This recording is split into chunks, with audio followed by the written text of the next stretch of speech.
So, welcome everyone to this week's GYMSTREET live webinar for our Vietnamese community. Một lần nữa xin chào mừng các bạn đã đến với chương trình chia sẻ của GYMSTREET hàng tuần cho cộng đồng người Việt Nam. As always, I would like to start out by saying thank you for making this a priority for joining us here on our live webinar. Rất là xin cảm ơn các bạn đã dành thời gian quý báu của mình, nhất là vào ngày thứ Sáu như thế này, để tham dự vào chương trình hàng tuần của chúng tôi.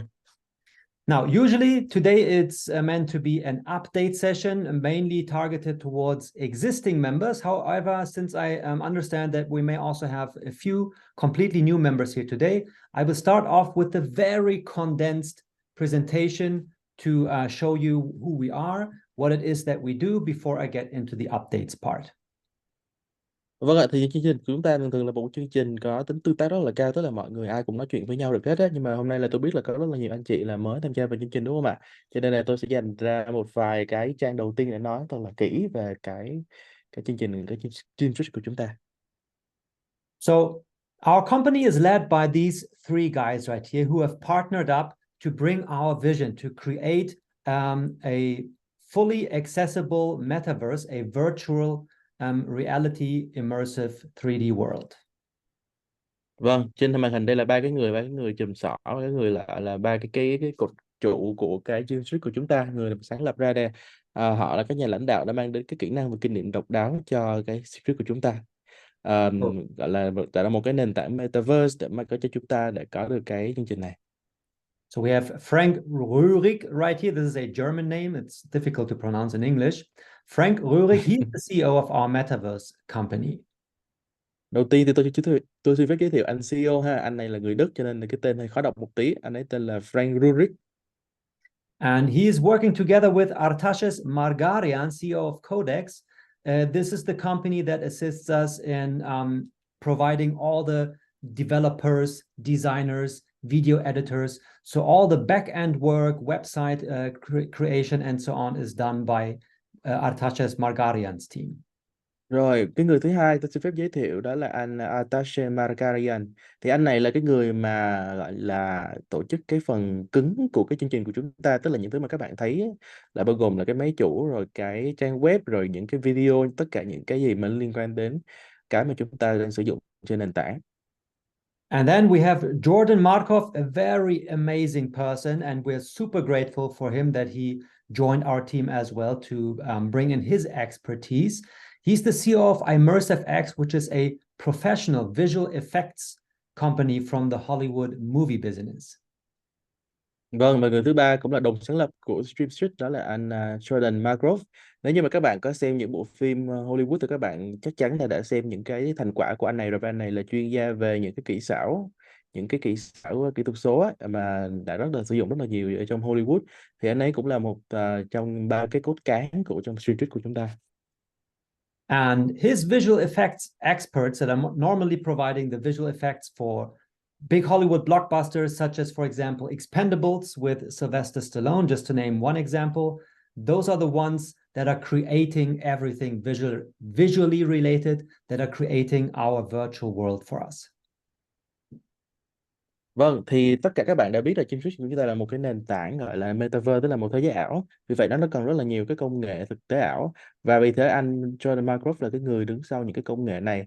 Nếu như các bạn có xem những bộ phim Hollywood, ví dụ như là phim những cái phim hoạt hình ấy, phim 3D, thì chắc chắn các bạn đã xem những cái thành quả của anh này rồi. Và anh ấy cũng là thành viên rất là quan trọng trong cái đội ngũ lãnh đạo của GYMSTREET. We have 3 offices worldwide. Our head office is located in Dubai. Codex's development office is located in Yerevan in Armenia, and ImmersiveX's visual effects studios are located in Sofia in Bulgaria. Vâng, thì văn phòng của GYMSTREET đặt tại 3 nơi. Đầu tiên là đặt tại Dubai, là trụ sở chính nè. Rồi ngoài ra chúng tôi cũng có một văn phòng khác đặt tại Armenia. Và cuối cùng đây nhất là một cái văn phòng đặt tại Bulgaria, cụ thể là tại Sofia. And right here, this is really a super quick overview about what we are doing. Rồi, tóm tắt một tí xíu về cái chức năng và nhiệm vụ của GYMSTREET ha, cái mà chúng tôi đang làm đây. So basically, what we are about to create here is a virtual reality marketplace in the form of a multi-metaverse. Rồi, tóm tắt lại theo một câu, và cái mà chúng tôi đang làm ngày nay là tạo ra một cái sàn giao dịch hay là một cái trung tâm thương mại, để nói như thế cho dễ hiểu, trên nền tảng thực tế ảo. Đấy, nó cung cấp một cái nơi mà nhiều người có thể lên đấy mua bán và giao dịch và đưa ra cái dịch vụ của mình. So as you can see here, we have various metaverses combined in one place that can be accessed from within one place. First is right here, GYMSTREET. Thì trên đây các bạn có thể thấy là có rất là nhiều cái metaverse, thì một cái metaverse nó một cái tên khác nhau. Thì đây là cái metaverse GYMSTREET, nó đều cùng trên một cái nền tảng này. And GYMSTREET is like a copy of Manhattan Island, New York, where Wall Street is located in the real world. Thì thực ra thực tế ảo thì nó cũng phải dựa trên thực tế, đúng không ạ? Vì thì GYMSTREET nó được xây dựng mô phỏng trên cái bán đảo Manhattan. À, nó được dùng để mô phỏng lại cái bán đảo Manhattan đấy, và chúng ta có thể thấy trên bản đồ đây. So initially, the idea was how this project was born is to create the financial district in the metaverse. And since Wall Street is really the most popular financial district out there, this was the first world that we started out with. And derived from Wall Street, we created GYMSTREET. Thì chúng ta cũng biết là tại Manhattan thì có cái con phố Wall rất là nổi tiếng, đúng không ạ? Wall Street đấy. Thì cái chúng tôi cũng đang cố gắng tạo ra một cái phiên bản như vậy, tương tự trên nền tảng ảo, trên nền tảng thực tế ảo Metaverse Universe. Thì cái chúng ta thấy là tại đây. And shortly after we had started here with GYMSTREET, a Japanese community has also joined in that had a very similar approach like us. However, we had, let's say more skilled people like Immersive X, Codex, right, that are helping us bring our project to life. So we integrated their community, and for them, they asked if they could have their own world. Also, we created Kabutosho, which is the financial district of Tokyo in Japan. Và tương tự như vậy thì ngoài cái chuyên trích của chúng tôi là mô phỏng lại cái Manhattan, thì cũng có rất là nhiều cái đơn vị khác, và nó cũng yêu cầu rất là nhiều cái sức mạnh về phần cứng cũng như là về phần mềm, về kỹ thuật số, về kỹ thuật ảo hóa đấy. Ngoài ra cũng có những cái đơn vị khác, họ cũng mô phỏng lại những cái thành phố, ví dụ như là Tokyo này, như là bên phía Nhật này chẳng hạn. And we're currently in the process of releasing or preparing the release of Senten, the financial district of Johannesburg in South Africa. And this is to help onboard or integrate the African community. Và đấy thì chúng tôi đang từng bước và mở rộng cái sự ảnh hưởng của chúng tôi ra ngoài ngoài cả việc là có cái thành phố. Bây giờ chúng tôi cũng đang tiếp tục trong tương lai là có những cái thành phố, ví dụ như thành phố Shenzhen này, là cũng đang dùng để thu hút các cộng đồng của những người sử dụng ở châu Phi.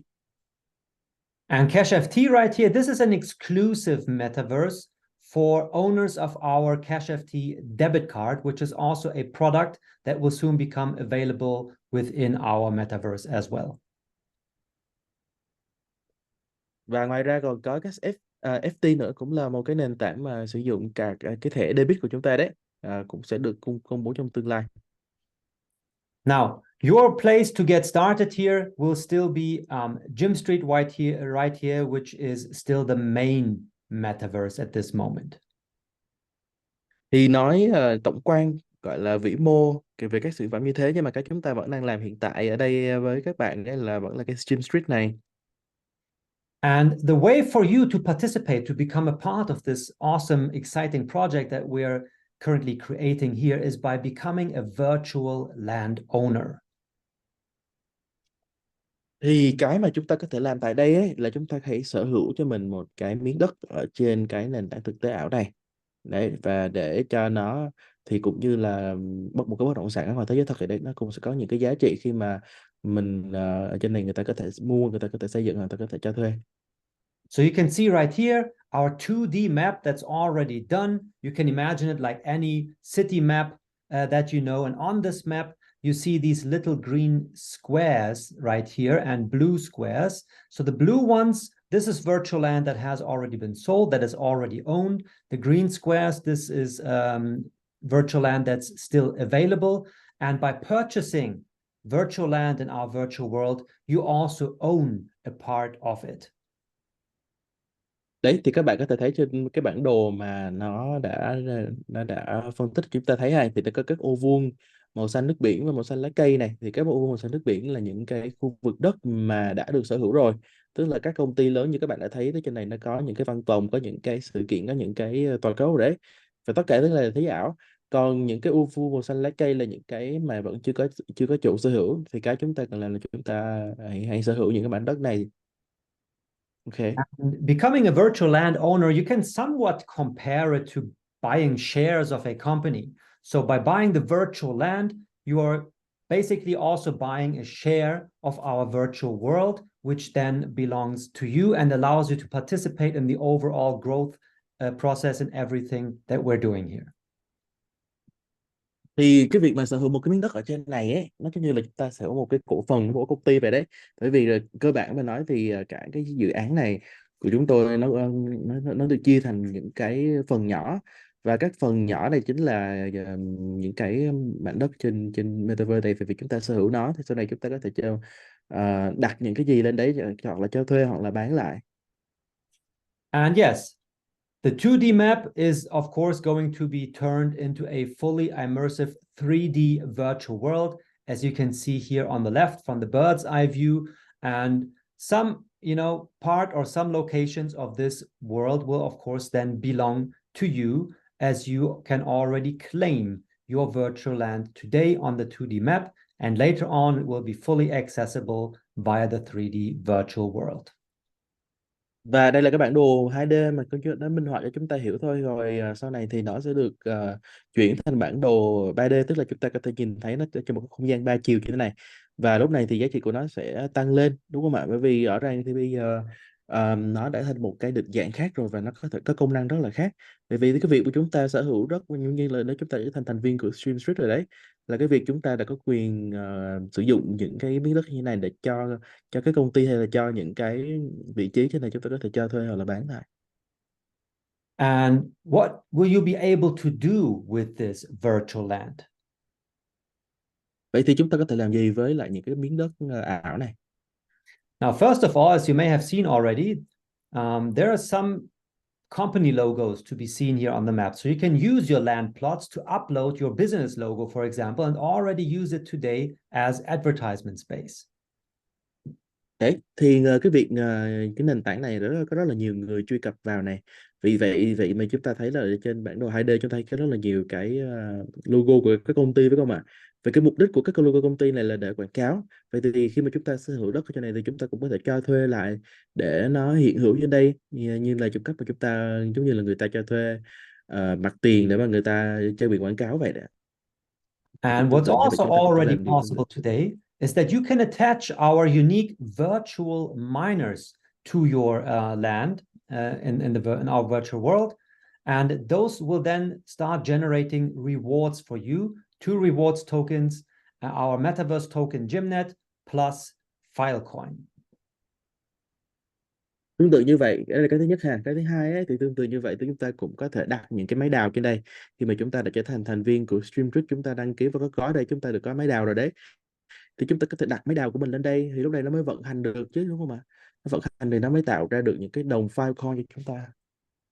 And then to the right, you can see in the future, there will, of course, be many more possibilities. As indicated on this picture, you will be able to build virtual buildings on your land that you can use also for advertisement space, either by placing your own logo here or for renting it out to others. Businesses may also rent ads space on your building. So there will be endless possibilities for you, what you will be able to do with your virtual land later on. Và sau này ấy, khi mà cái bản đồ này nó được chuyển thành truyền hình thể 3D rồi ấy, thì phải nói là cái công năng của nó là vô tận, giống như là chúng ta sửa một miếng đất ở ngay trung tâm vậy đấy. Chúng ta có thể cho thuê này, chúng ta có thể gọi là buôn bán, xây dựng ở trên đấy. Xây dựng rồi thì chúng ta có thể cho thuê những cái mặt tiền để mà họ đặt quảng cáo, hoặc là chúng ta có thể dùng nó để mà đặt những cái máy đào để mà tiếp tục tạo ra cái đồng Filecoin cho chúng ta. And yeah, let's talk a little bit more about our unique virtual miner. As I've already mentioned, you can earn 2 rewards tokens simultaneously with only one dual miner, as we call them. Rồi, nhân cái việc nãy giờ nói về cái máy đào thì tôi cũng nói thêm ha. Vì các bạn cũng đã biết về cái công cụ khai thác kép thế hệ mới của chúng tôi đúng không ạ? Thì cái máy đào này là một cái máy đào kép, nó có thể đào được cùng lúc hai cái loại cái loại token lận. Đó là cái GYMSTREET token và cái Filecoin. Thì nó sẽ rất là lợi cho chúng ta khi mà chúng ta đặt lên được cái miếng đất của chúng ta để mà đào. And without going into all the details here right now, your main focus should lie right here on this number. So you can earn throughout the entire mining period in total up to 492% ROI based on the price of one of these dual miners. Với một cái máy đào như thế này ấy, thì cái năng suất của chúng ta tổng cộng ấy nó có thể lên đến là 492%. Đấy là chúng ta tổng cộng ha. Còn trên cái bảng này nó có thể tính cho chúng ta là nó đào được bao nhiêu trong vòng một tuần chẳng hạn. Thì Now, các bạn có thể đọc cho mình thật kỹ những cái cái công thức tính của nó. Okay, as I had already briefly mentioned, you are earning two rewards tokens. One is GYMNet. This is our Metaverse token that we issue here from our project to you. And this is going to play a major role later on when it comes to participating into everything that we're doing here.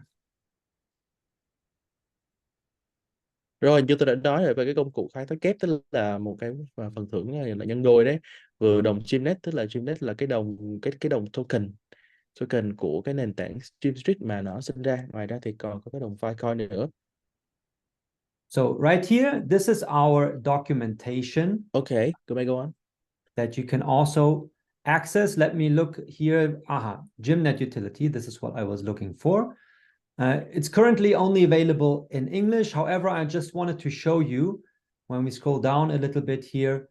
Here you can get an idea of all the use cases that will become available later on, where GYMNet is going to play a role.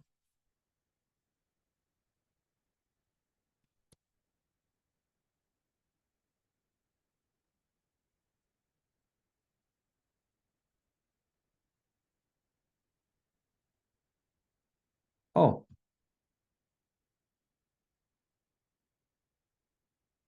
I think long lost connection. So right here, I opened our documentation page where you can also access this menu or here this part about the GYMNet utility that shows you where our GYMNet token that we issue as a rewards tokens will play a major role later on in all these many use cases that will become available with the release of our fully immersive metaverse.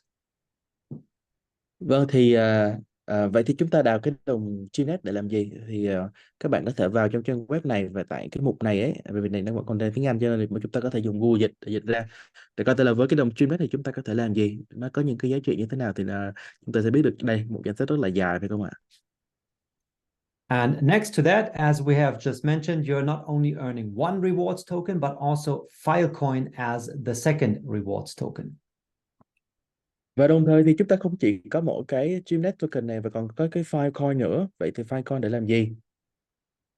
Now, Filecoin is the leading decentralized storage network, and you can view this like a competitor to the big players such as Apple Cloud or Google Drive or Amazon Web Services.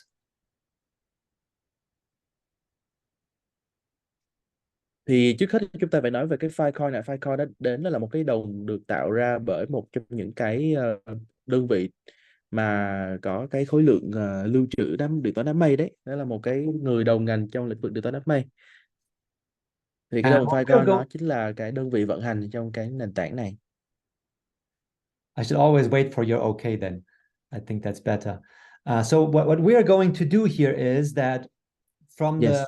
the funds collected by selling the virtual miners to our community, to the members, we are going to also purchase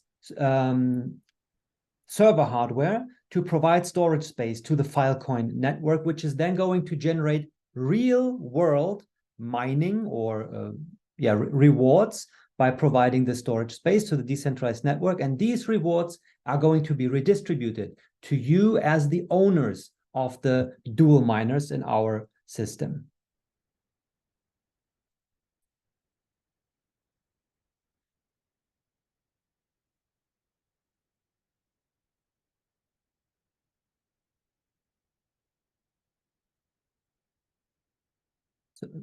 For some reason, you're muted here.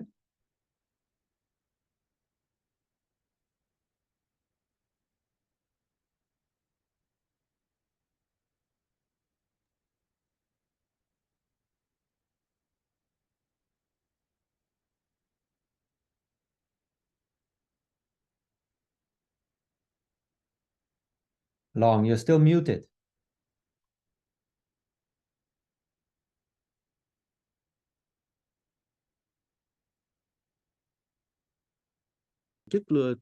Tổ chức lưu trữ giống như là chúng ta sử dụng Google. I'm sorry. Okay, please continue. Dạ, thì nó giống như là một cái đơn vị lưu trữ như là chúng ta sử dụng Google Drive chẳng hạn, thì trên này nó có là một kho lưu trữ khổng lồ, và khi cái đồng Filecoin này nó được tạo ra, có nghĩa là chúng ta đang hỗ trợ cho cái máy chủ này nó vận hành, và vì thế cái đồng Filecoin này nó sẽ có giá trị tăng lên khi càng nhiều người sử dụng cái dịch vụ này. Đấy. Okay, you may go on. Yes. So this is what you're also earning as the second rewards tokens. So first of all, you're getting our Metaverse token, GYMNet, alongside Filecoin. So 2 token rewards simultaneously with 1 dual miner.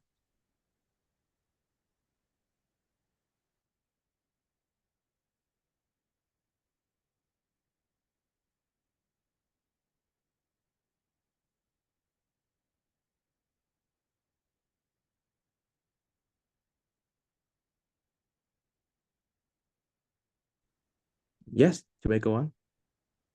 We didn't hear anything you said, sorry. Okay, let me repeat myself. Vậy thì cái công cụ khai thác kép này là công cụ thế hệ tiếp theo mà GYMSTREET muốn mang lại. Nó không chỉ là cho chúng ta cái đồng GYMNet, là một cái đồng của nền tảng gốc, và đồng thời còn có đồng Filecoin này nữa. Okay, and the easiest way to participate for you as a new member is by purchasing one of our super bundles, where you get virtual land combined with virtual miners, and also some upgrades that will allow you to hold more miners on one land parcel.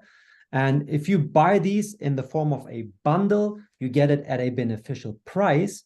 And for newly registered members within the first 30 days, as you can see here, you get an even better price, but only for the first months. Then this special price option will be gone.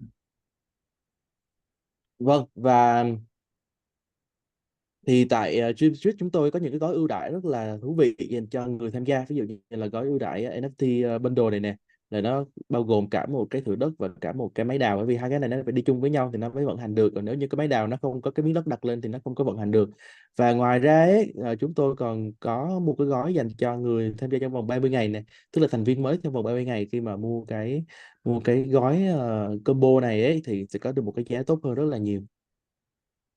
So speak to your sponsor, speak to the person who has invited you here today to this live webinar to tell you more about our virtual world, our products, especially our super bundles, and what's going to be in it for you, and show you how you can get started. Vậy thì chúng ta hãy nói chuyện ngay với lại người mà để giới thiệu chúng ta đi, họ là cái trưởng nhóm team leader đấy, để cho họ biết là làm sao chúng ta có thể mua được gói này một cách nhanh nhất trong vòng 30 ngày ha, để có được cái chương trình khuyến mãi kích cầu này. Okay, that's the quick introduction for the new members. Thank you for the existing members for your patience. Now I will proceed with the recent updates regarding our platform. Vâng, và đấy cũng là một chút thông tin gọi là tóm tắt lại những cái gì mà GYMSTREET đang có dành cho những người mới tham gia. Còn bây giờ thì chúng ta sẽ tiếp tục đi vào cái phần quan trọng. Now, the first thing I want to mention is that we have burned 726,107 GYMNet tokens in the beginning of this month. Vâng, và tôi cũng xin phép được công bố một thông tin rất là tích cực, đó là chính là chúng ta đã đốt được 726 hơn 726.000 cái GYMNet token. Okay, you may go on. So this you may know this from other crypto projects. Yes, first we issue tokens as rewards. That is correct. To help you earn a passive income that way. However, on the other end, every time someone sells their tokens, we deduct a selling tax, as it's called. And this sell tax is accumulated throughout the months, and all these tokens that are accumulated there are going to be burned at the beginning of the following month. Vâng, và tôi cũng xin giải thích một tí xíu về cái cơ chế đốt này ha.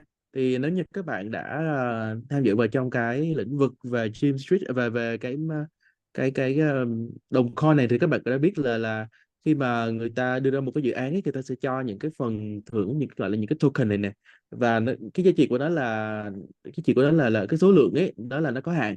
Vậy thì mà để tăng cái giá trị lên thì phải đốt đi, phải giảm cái số lượng đi để cho cái giá trị tương ứng của mỗi đồng nó được tăng lên. Vậy đó là lý do tại sao mà chúng ta và mỗi chương trình nó đều có một cái phiên gọi là đốt bớt đi.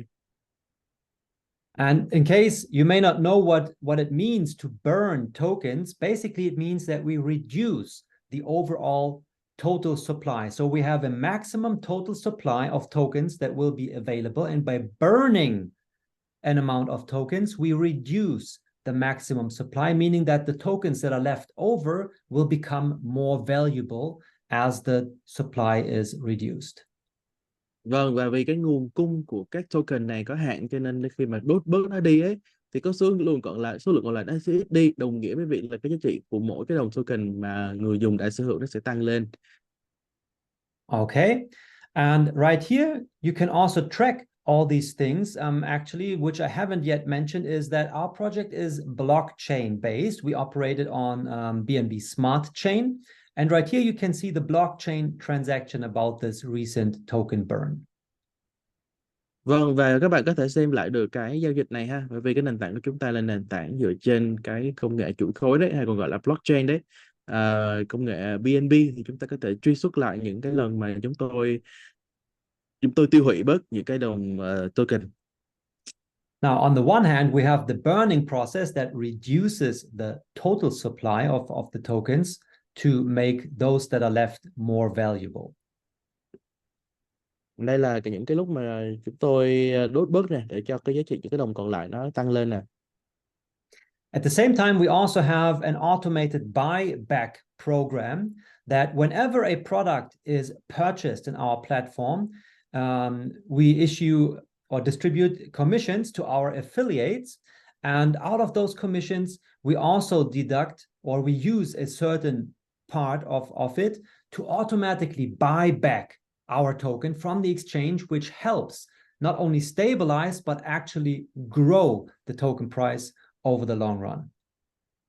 Vâng, và cho tôi giải thích thêm ha, bởi vì để mà làm cho cái đồng tiền này nó ổn định ấy, thì chúng tôi còn có một cơ chế là cơ chế mua lại. Tức là sau khi mà các bạn mua những cái sản phẩm của Gymnet này, thì nó sẽ có một cái phần hoa hồng được trích ra đấy, và cái hoa hồng được trích ra này nó cũng sẽ đi kèm với là một phần chúng tôi mua lại những cái đồng token đấy. Tức là cái đồng token đó là chạy ngược về phía chúng tôi, và cái phần token này nó cũng sẽ được đốt đi để cho giúp cái hệ thống nó được ổn định hơn. And speaking of purchasing products, on the 3rd of November, we had actually sold for the third time our largest R22XXL Super Bundle. Và vào ngày 3 tháng 11 vừa qua là một ngày đặc biệt của GYMSTREET ấy, là vì chúng tôi đã có bán được cái gói là Super Bundle, gói siêu cấp luôn ấy, XXL đấy, nó có trị giá như trên màn hình đấy, thì các bạn có thể thấy. Now let's come over here to our dashboard to have a concrete look at what that actually means. Rồi đây để tôi cho các bạn xem cái gói siêu cấp này nó có giá trị như thế nào. You can see right here that whoever purchases this R22XXL Super Bundle, they get virtual land, dual miners, upgrades at a value of $590,500, almost $600,000. However, since it's a super bundle, they receive it, of course, at the beneficial price. Đấy, thì cái gói siêu cấp này, cái giá trị của nó nếu mà mua lẻ từng cái thì nó có khi lên gần 600.000 đô lận, ba cái thành phần nè. Nhưng mà nếu cái gói siêu cấp này mua tổng cộng theo trên GYMSTREET thì nó chỉ còn là 250.000 thôi. And as I mentioned, this is already the third time that someone has purchased one of these. Of course, 3 may not sound that much, but as you just saw, it's a large one, that comes along with a lot of value in it. And it clearly shows that people are buying into our vision. They understand the enormous growth potential that lies within our project, and therefore, basically, they go all in, so to speak.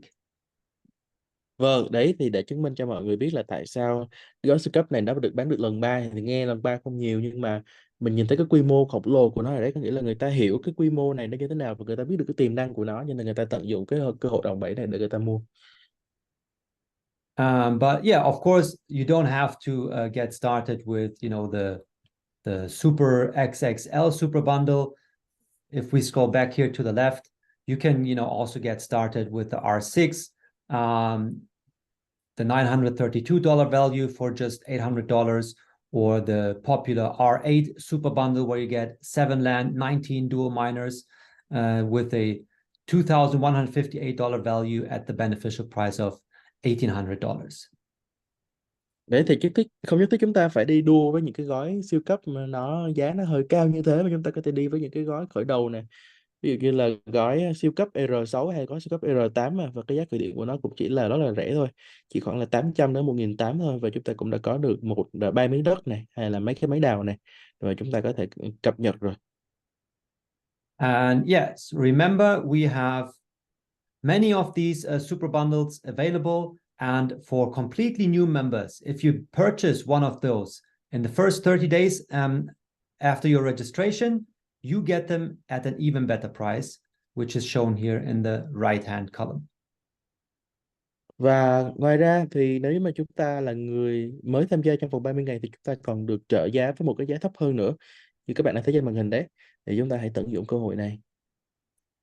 Now, you heard me talk about the buyback program. Here I want to show you the immediate effects that this buyback program has on the price of our token.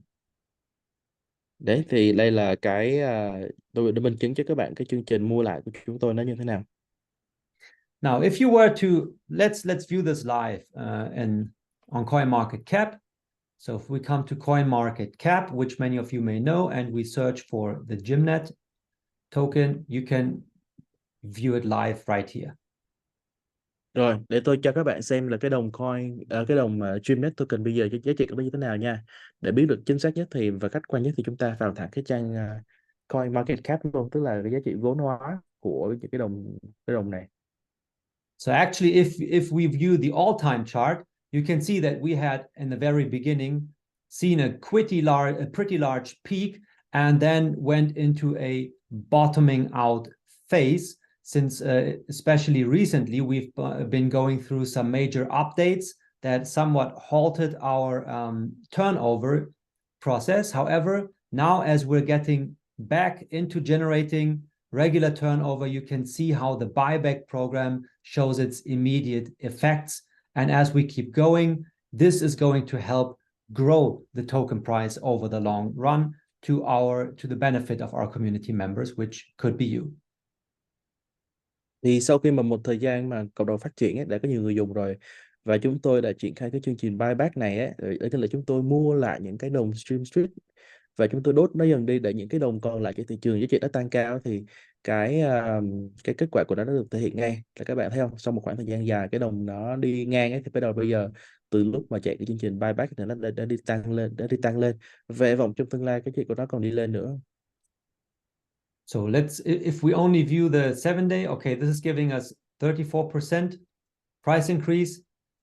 Actually, we have seen, since the price was at 2 cents about 2 weeks ago, not yet 2 weeks ago. So over the course of about a week, the price went up more than 50%.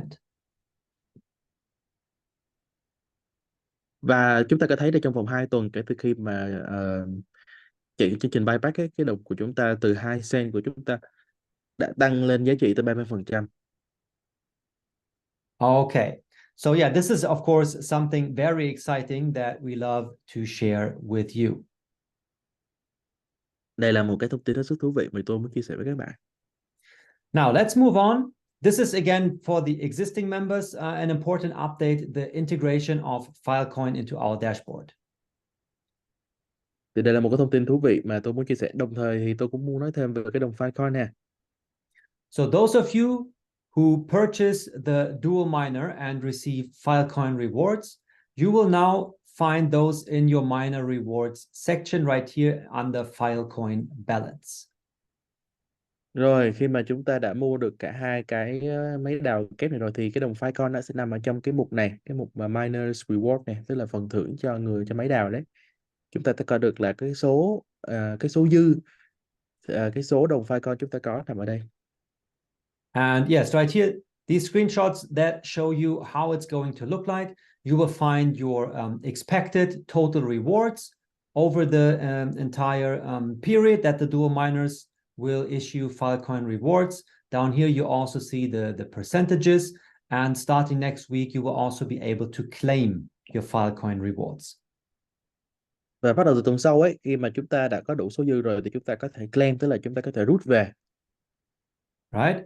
And then looking at these screenshots to the right, here you can see under my wallet, where you will be able to access your Filecoin rewards once you have claimed them within your wallet. Thì khi mà rút về thì nó sẽ nằm ở trong ví của chúng ta. So when we look at it live here on the... I have a problem that my mouse is getting lost sometimes on the screen. So when you come here to finance, my wallet, right here, you can see that Filecoin also got integrated here. Đây, thì khi mà chúng ta vào trong ví của chúng ta thì chúng ta thấy được cái mục là cái Filecoin nó sẽ được xuất hiện ở đây.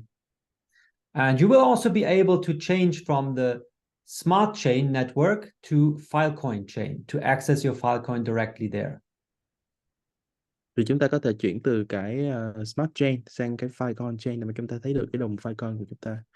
But as you can see, both are working just fine, as Filecoin also operates on Smart Chain as well, and you're also using the same wallet address. Vâng, và chúng ta đồng thời cũng có thể copy cái mã ví của chúng ta này đây để cho chúng ta có thể gửi hoặc là chúng ta có thể chuyển qua những cái ví khác nếu mà chúng ta cần. And when you switch from Smart Chain to Filecoin chain, and you can then also view your wallet right here on the Filecoin chain explorer. Ngoài ra thì chúng ta cũng có thể coi cái đồng coin của chúng ta ở trên cái trang Filecoin Explorer này. And here again, you can Ta có see thấy được cái địa chỉ. that also Filecoin sorry. shares the same Smart Chain address of your internal wallet. Đấy thì chúng ta có thấy được cái địa chỉ của nó khớp nhau đúng không ạ? Bởi vì đây là cùng một cái ví. Okay, so this is this about the Filecoin update. Now, one more thing that I would like to talk about is right here, the expected rewards. As we've also already talked about the price development of GYMSTREET token, let's also have a closer look at Filecoin here as well. Rồi, chúng ta hãy cùng xem là cái phần thưởng của đồng Filecoin này nhé.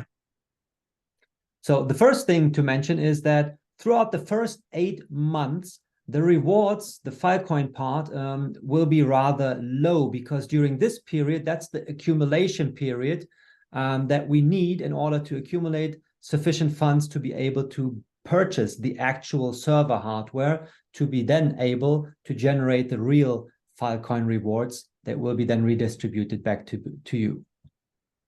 Vâng, thì tôi xin phép nhắc lại cái cơ chế của đồng Filecoin này là khi mà các bạn để dùng tiền của mình đã mua cái đồng Filecoin này ấy, thì cái tiền đấy nó được dùng để đầu tư cái máy ảo cho cái đơn vị Filecoin này để họ có mấy chỗ để họ bán cái dịch vụ lưu trữ của họ. Và vì vậy cho nên là trong 8 tháng đầu là cái thời điểm tích lũy, cho nên là cái giá trị của nó tăng không cao. Nó sẽ bắt đầu tăng từ cái tháng thứ 9 trở đi. Now, one more thing I want to show you is let's come back here to CoinMarketCap and now check out Filecoin. Rồi, để mà xem giá trị của nó tăng như thế nào thì chúng ta hãy vào là cái trang CoinMarketCap để coi là trước giờ nó tăng như thế nào nha. Now, the expected rewards that we show you here in the dashboard and the percentages, those are calculated based on the current Filecoin price of around $4.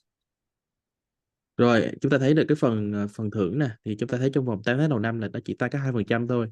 2% này là dựa trên cái giá trị tại thời điểm đó của cái đồng Filecoin này.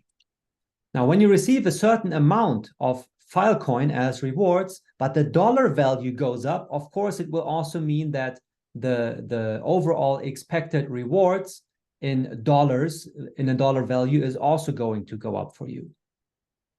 Có nghĩa là nếu mà chúng ta nhận được phần thưởng của cái đồng Filecoin này vào thời điểm đấy, nhưng vào thời điểm đấy cái giá trị của đồng đô tăng cao, thì cũng có nghĩa là cái đồng này giá trị của nó cũng tăng. So, in other words, if the Filecoin price increases, it also means for you that the value of your Filecoin rewards is going to increase as well. Có nghĩa rằng là khi mà cái giá của cái đồng Filecoin tăng cao thì đồng thời cái giá đô nữa, thì có nghĩa là chúng ta nó cũng nhân với cái hệ số phần trăm. And we can see here during the last bull run cycle, Filecoin actually had an all-time high of $237.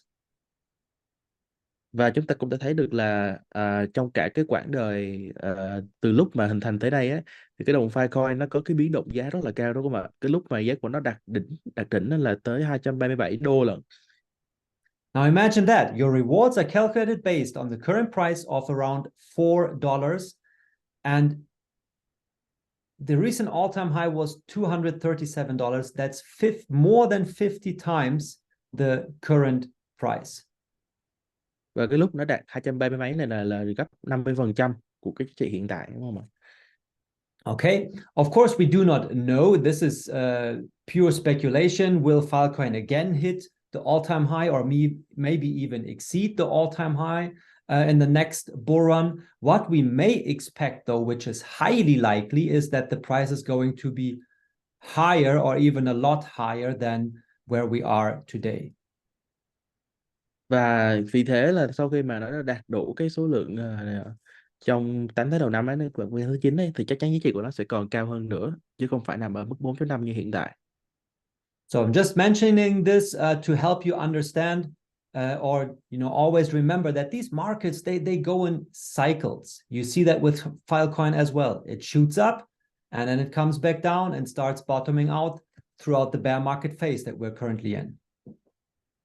Và nếu như các bạn hiểu kiến thức về tài chính, các bạn hiểu về mô hình gấu, mô hình bò, thì các bạn có thể hiểu được là tất cả các đồng này ấy, thì nó đều di chuyển theo một cái chu trình cả. Nghĩa là khi mà thị trường nó đang trong một cái mô hình mà bò ấy, tức là mô hình gấu ấy, là nó đang đi ngang thế này này, và thì nó sẽ là giai đoạn tích lũy, để khi mà nó bộc phát, nó chuyển thành mô hình bò, nó đi lên cao ấy, thì nó sẽ tăng rất là khủng khiếp. However, we also know that the next bull market is going to come in 1 or 2 years, most likely. And then we are, of course, very excited to see where Filecoin is going to go, maybe even to new all-time highs then. Và cái chu kỳ mô hình bò tiếp theo nó sẽ đến trong vòng 2 năm nữa, và chúng tôi cũng hết sức là tin tưởng và coi thể là cái lần tiếp theo đây nè, nó có vượt qua được cái kỷ lục vừa rồi của nó không. So with the dual miner, this is your perfect chance actually to secure yourself 2 rewards tokens at the same time, simultaneously, from just one dual miner, both Gymnet plus Filecoin, where we have our built-in buyback program to help the price grow, and Filecoin, due to its demand, serving an audience that's purchasing decentralized storage space.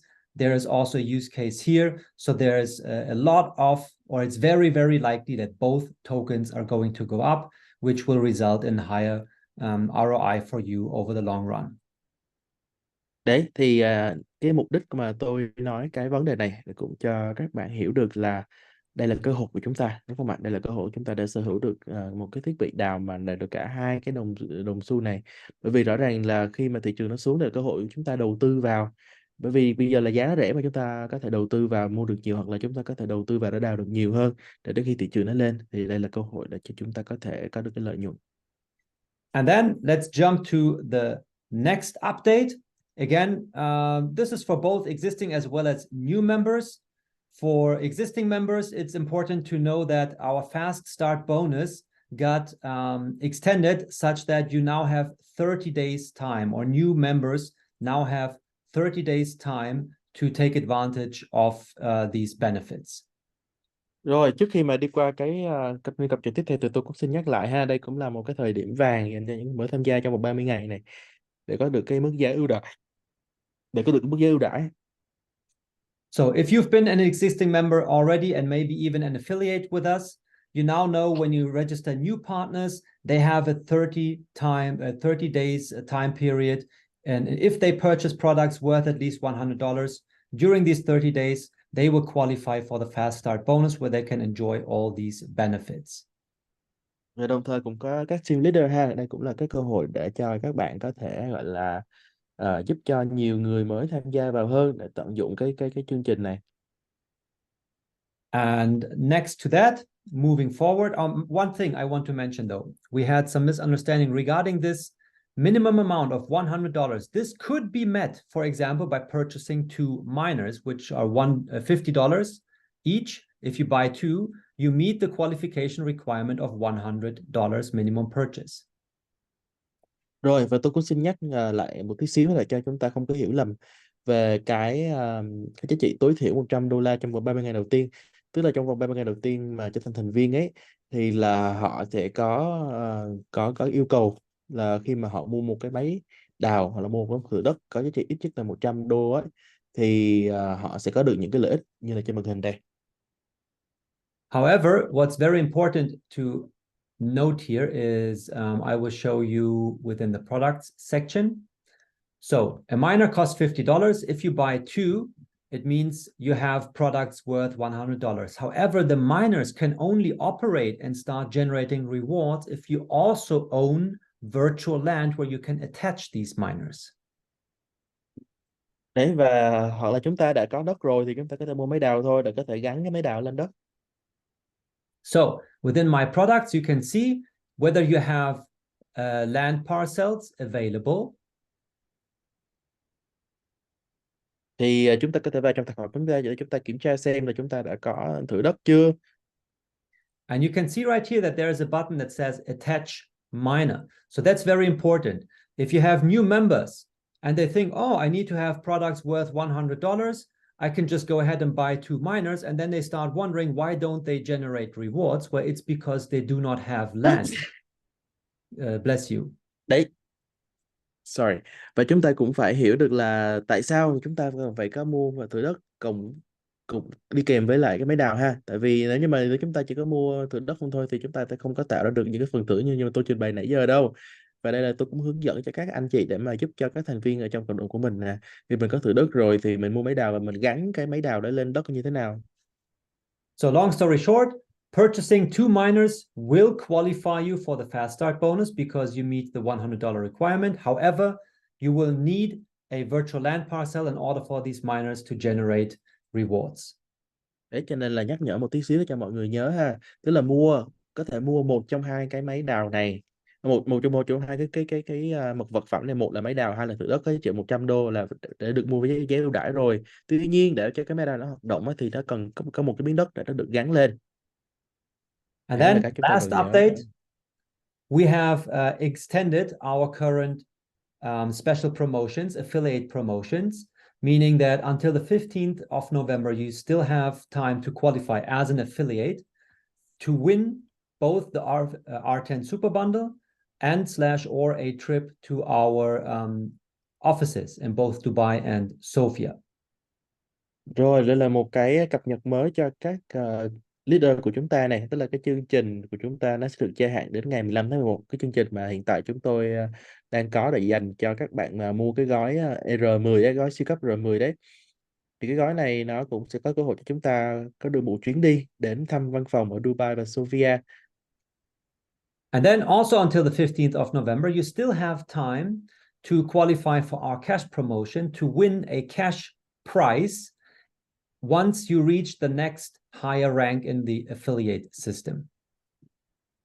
Và đến ngày 15 tháng 11 nó cũng là cái hạn, ví dụ như là cho chúng ta có cái phần gọi là cash promo, tiền thưởng, tiền tươi ấy. Nhưng mà chúng ta tăng hạn trong thời điểm này thì chúng ta có thể có phần thưởng như trên màn hình đấy, đây là 200 đô đấy.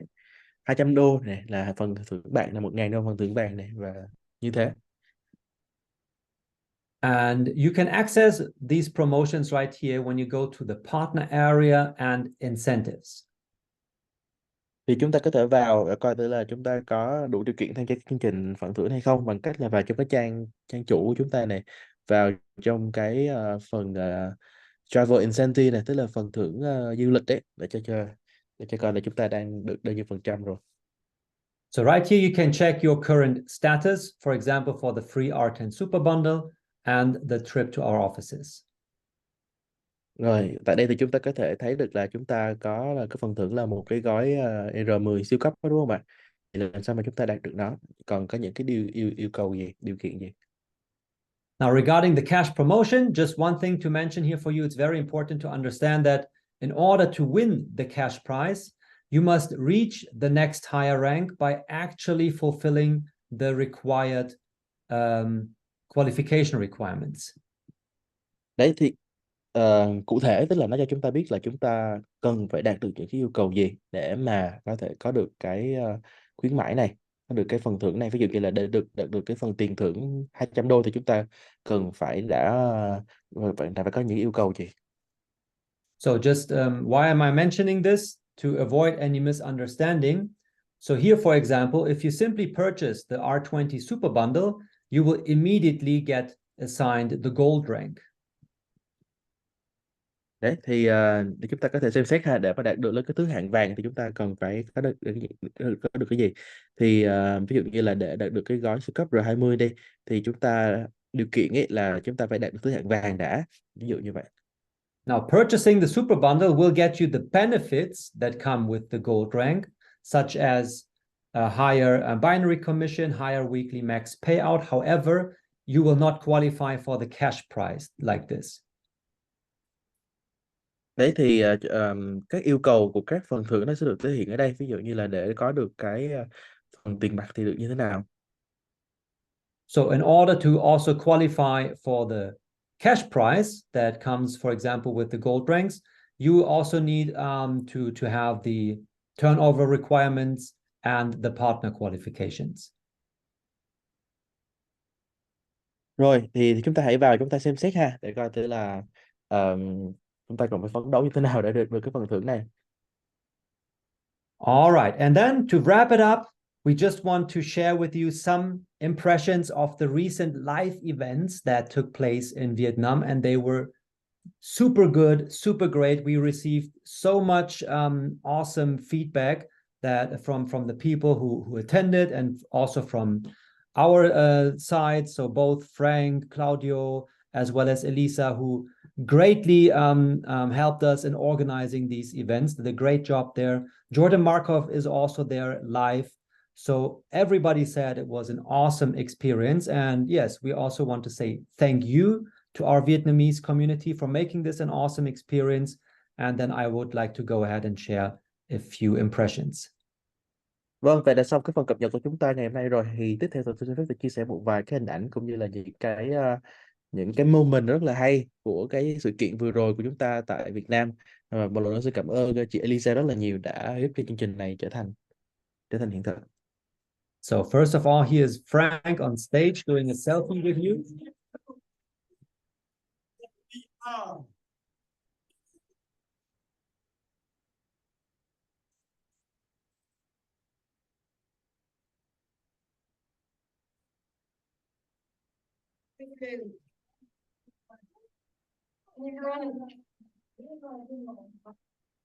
Yeah, it was like 600 guests right here in Hanoi. That was awesome. 600 khách lần đó. Nói chung là có tới 600 khách tham dự ngày hôm đấy là ở Hà Nội, tuyệt vời lắm không ạ? And then, yeah, here are just a few pictures where you can see Frank on stage. This was, I think, the Ho Chi Minh event that we see right here.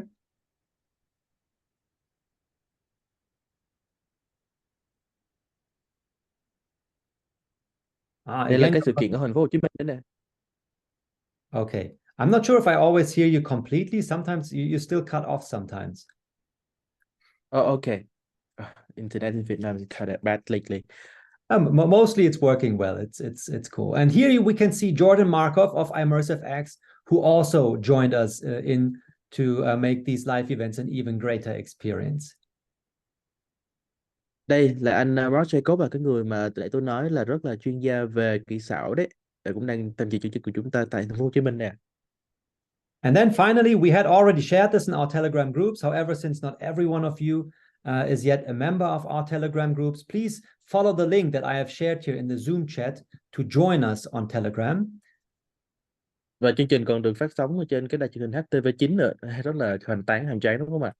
Vâng, thì tôi đã ban đầu tôi đã để cái đường link vào trong Telegram, nhóm Telegram mà đấy, cho nên là mọi người hãy vào trong đấy để mà tham dự ha. So our organizers, like Elisa that I had just mentioned, they did a great job in organizing these events, and they also managed the local TV stations to come and make a short presentation or a broadcast about our events, like here HTV Channel 9. Đấy thì các bạn có thể xem lại chương trình của chúng ta trên cái kênh HTV9, bởi vì nó cũng đã được phát trên bản tin trên này rồi. Theo các chuyên gia, khả năng phát triển Metaverse tại Việt Nam không thua kém các công ty tiên phong trên thế giới, bởi Việt Nam hiện nằm trong nhóm 5 quốc gia dẫn đầu khu vực về blockchain và Metaverse. Nhằm giúp cộng đồng Việt Nam tiếp cận nhiều hơn với Metaverse, GYMSTREET đã tổ chức hội thảo cập nhật xu hướng công nghệ Metaverse mới nhất đến từ các tập đoàn hàng đầu thế giới, trong đó nền tảng Metaverse tài chính để truy cập nhiều giải pháp tương tác đầu tư, khai thác và giao dịch, giành được nhiều sự quan tâm. GYMSTREET mang đến những thông tin trong việc phát triển hệ sinh thái trên không gian Metaverse như đất, tòa nhà, văn phòng và rất nhiều tiện ích khác, đồng thời mong muốn xây dựng cộng đồng Metaverse phát triển bền vững tại Việt Nam. GYMSTREET là công ty công nghệ ứng dụng blockchain phát triển cùng hệ sinh thái Metaverse trên không gian 3D, 4D. Hiện đơn vị có trụ sở chính tại Dubai với cộng đồng hơn 20.000 thành viên trên 20 nước trên thế giới.